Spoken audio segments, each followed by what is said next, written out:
მთავრობაზე გარდაიცვალა. შეატყობინეთ ნათესავებსა და ახლობლებს, ასე დაუძვრა ცენზურას დაშიფრული დეპეშა, რომელიც თბილისს ცარიზმის დამხობას ატყობინებდა.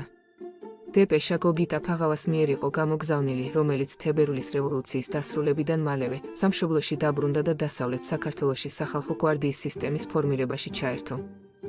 1919 წლის მარტში 23 წლის გიორგი ფაღავა საქართველოს დემოკრატიული რესპუბლიკის საკანონმდებლო ორგანოს ყველაზე ახალგაზრდა დეპუტატი გახდა. დამფუძნებელი კრების პირველი სხდომის გახსნის ისტორიულ დღეს ის სხდომას თავმჯდომარის მოადგილესთან ერთად ხელმძღვანელობდა. ფაღავა მდივნის მოვალეობას ასრულებდა.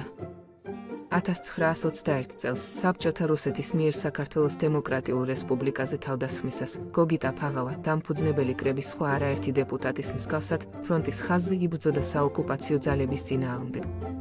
ოკუპაციის შემდეგ ავთანდილის ფსევდონიმით ცნობილი ფაღავა იატაკქვეშა საქმიანობის ერთ-ერთ საკვანძო ფიგურად იქცა.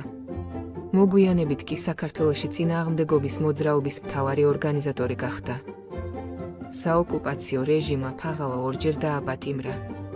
პირველად 1921 წლის აპრილში რეჟიმის პოლიტიკური მოწინააღმდეგეების მასობრივი დაპატიმრების პირველი ტალღისას 26 მაისს მოსალოდნელი მასობრივი დემონსტრაციის თავიდან ასარიდებლად, თუმცა ჯანმრთელობის მძიმე მდგომარეობის გამო აგვისტოში გაათავისუფლეს.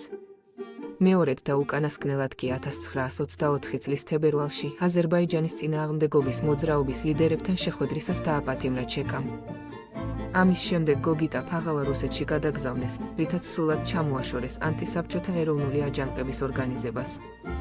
მიუხედავად ამისა, 1924 წლის 30 აგვისტოს საქართველოში ანტისაოკუპაციო შეიარაღებული აჯანყების დაწყებიდან 2 დღეში, 29 წლის გოგიტა ფაღავა წინააღმდეგობის მოძრაობის სხვა რამდენიმე ლიდერთან ერთად სუზდალის პოლიტიზოლატორიდან ეტაპით გადაყვანისას, ფელიქს ძერჟინსკის უშუალო ბრძანებით გაურკვეველ სადგურზე დახვრიტეს. მისი დასაფლავების ადგილი უცნობია.